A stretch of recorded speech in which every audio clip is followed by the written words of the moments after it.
Hello friends, आज की video में हम अल्ट्रासाउंड ऑप्स की रिपोर्ट डिस्कस करेंगे। अल्ट्रासाउंड ऑप्स जो है वो early pregnancy means starting of pregnancy में भी कराया जाता है या सडनली पेशेंट को कोई दिक्कत हो रही है ड्यूरिंग टू प्रेगनेंसी, उस बीच में भी डॉक्टर्स आपको अल्ट्रासाउंड ऑप्स कराने के लिए सलाह करते हैं। एक्सेप्ट इसके अलावा जब डिलीवरी टाइम होता है 34 वीक्स के बीच में, तो उस टाइम पे भी स्पेशली डॉक्टर्स आपको जो है अल्ट्रासाउंड ऑप्स रेफ़र करते हैं। 20 to 23 वीक्स के बीच में भी आपको अल्ट्रासाउंड ऑप्स रेफ़र किया जाता है, क्योंकि आपका जो NT-NB स्कैन है वो 11 to 13 वीक्स के बीच में होता है। इसके अलावा आपका लेवल 2 18 to 24 वीक्स के बीच में होता है। तो उसी बीच में कई बार डॉक्टर जो है आपको ऑप्स अल्ट्रासाउंड भी रेफ़र कर देते हैं। तो ऑप्स अल्ट्रासाउंड जो है वो बहुत ही इंपॉर्टेंट अल्ट्रासाउंड होता है प्रेगनेंसी टाइम पे, क्योंकि ये किसी भी वीक्स में कराया जा सकता है। ये अल्ट्रासाउंड मेनली आपका कार्डियक एक्टिविटी के लिए किया जाता है। अल्ट्रासाउंड ऑप्स की रिपोर्ट डिस्कस करने से पहले हम जान लेंगे कि अल्ट्रासाउंड क्या होता है। तो अल्ट्रासाउंड जो है वो मशीन के थ्रू अल्ट्रासाउंड्स की मशीन होती है। सोनोग्राफी मशीन भी कहा जाता है, सोनोग्राफी भी कहा जाता है, जिसको प्रॉप की मदद से जो है डॉक्टर जेल लगा के फिर उसके बाद स्टमक पे जो है प्रॉप घुमा के उसके थ्रू चेक करते हैं। जो अल्ट्रासाउंड मशीन है वो स्क्रीन पर ध्वनि तरंगों की मदद से जो है आकृति बनाती है, जिसकी मदद से जो है प्रॉपर जो बॉडीज़ के पार्ट्स हैं, इंटरनल पार्ट्स जो हैं अंदर के, वो क्लियरली शोज होते हैं डॉक्टर्स को। ये एक्सरे नहीं होते, ये एक्सरे की तरह नहीं होता है, ये एक्सरे से बिल्कुल अलग होता है। एक्सरेज में जो है वो काफ़ी ज़्यादा रेडिएशन होती है, बट अल्ट्रासाउंड में किसी भी तरह की रेडिएशन नहीं होती है। प्रॉप की मदद से जो है डॉक्टर्स छवि बनाते हैं, तरंगे बनती है, जो जेल तरंगे निकलती हैं उसके थ्रू जो धमनी से आकृति बनती है, आवृत्ति बनती है, उसके थ्रू जो है रिपोर्ट्स आपकी तैयार की जाती हैं।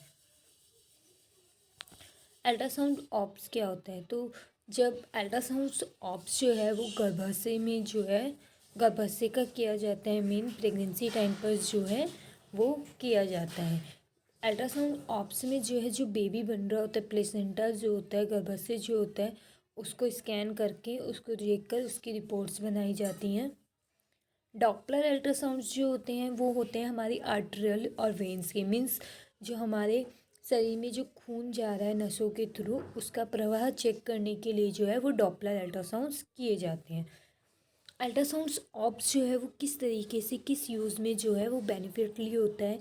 तो हमारा अल्ट्रासाउंड जो फेटल ऑप्स हैं वो फेटस जो होता है, गर्भाशय जो होता है, उसमें जो बेबी बन रहा है वो लिविंग है या नहीं है, weeks of pregnancy means age of pregnancy, कितनी वीक्स की प्रेगनेंसी है वो चेक करने के लिए, कोई अबनॉर्मलिटी तो नहीं है, भ्रूण की पोजीशन, प्लेसेंटा की पोजीशन, और प्रेगनेंसी जो है वो कितने बच्चों की कितने बच्ची हैं वो और AFI मीन्स जो बेबी बन रहा है जिसके अंदर, उसके अंदर एक लिक्विड टाइप होता है जो बेबी को शॉक देता है, वो कितने रेंज का है, सर्विक्स जो है वो ओपन है या क्लोज है, छोटा तो नहीं है, फेटल की ग्रोथ, फेटल वेलविंग, ये सभी अल्ट्रासाउंड्स ऑप्स में जो है चेक किए जाते हैं।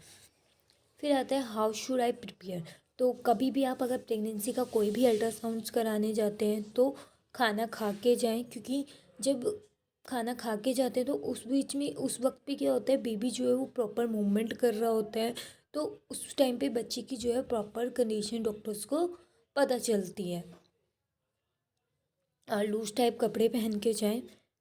प्रेगनेंसी का जो अल्ट्रासाउंड्स है वो लास्ट कौन से वीक्स में होता है? तो 34 to 36 वीक्स के बीच में जो है प्रेगनेंसी का जो है लास्ट अल्ट्रासाउंड किया जाता है।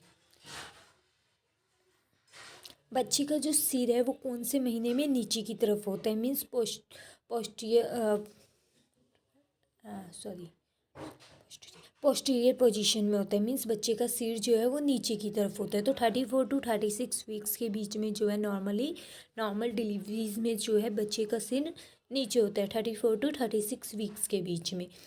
अल्ट्रासाउंड्स में ईडीडी क्या होता है? तो ईडीडी जो है वो प्रेगनेंसी, ईडीडी जो डेट होती है, expectation dates of delivery, means doctors जो है मशीन के थ्रू एक्सपेक्टेशन की जाती है कि इतने टाइम्स में कैलकुलेशन करके कि इतने टाइम में जो है वो डिलीवरी हो जाएगी। ईडीडी वही होती है। और इसमें ईडीडी कौन सा ईडी सही होता है? जो भी एलएमपी डेट होती है उसमें 280 दिन जो ऐड करके जो है ईडीडी डेट जो है वो दी जाती है। एफएचआर क्या होता है? तो एफएचआर जो होता है फेटल हार्ट रेटिंग होती है, मीन्स जो गर्भ में बच्चा बन रहा है उसकी जो है हार्ट रेटिंग कितनी है, वो हमारी एफएचआर कहलाती है। GALMP मीन्स कास्टेशन LMP मीन्स जो LMP है वो कितने टाइम पीरियड में होगी। गास्टेशन LMP जो है वो मशीन के थ्रू ही कैलकुलेट की जाती है। बीडी जो है बीडी दिया जाता है रिपोर्ट्स में, ऑप्स की रिपोर्ट्स में, तो वो होता है वर्टिकलरी में BPD diameter of cross skull जो होता है उसको नापा जाता है हॉरिजेंटल में, तो वो हमारा BPD कहलाता है।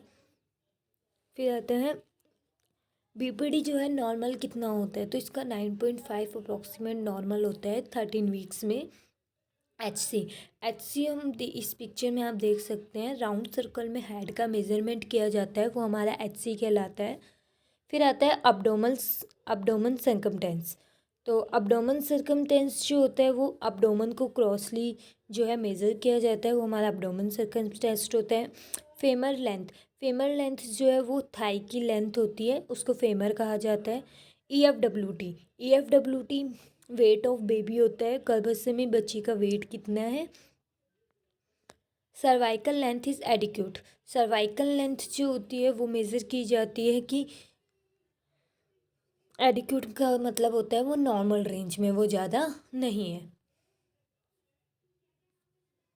ये ऑप्स की एक रिपोर्ट्स है जिसमें आप समझ सकते हैं BPD, HC हेड, अब्डोमन, फेरम, EFWT इंटरनल प्लेसेंटा मतलब पोजीशन बच्चे की आर्टरियल है या पोस्टीरियर है। लिक्वायर फॉर्म जो है एडिक्यूट है या नहीं है, नॉर्मल है, अगर नॉर्मल है तो एडिक्यूट दिया जाता है। कार्डियक एक्टिविटी जो है वो कितनी है, और नो ग्रोस प्लेसेंटा अब्नॉर्मलिटी, कोई अब्नॉर्मलिटी सीन नहीं हुई है। और लास्ट में इम्प्रेशन में दिया जाता है स्टार्टिंग में भी कि कितने वीक्स के जो बेबी हैं, फेटस जो है लिव इन फेटस मीन्स कितने बच्चे बन रहे हैं, तो कितने बच्चे बन रहे हैं वो मेज़र करके दिया जाता है। ग्रेविड यूटरस का मतलब होता है कि प्रेगनेंसी है।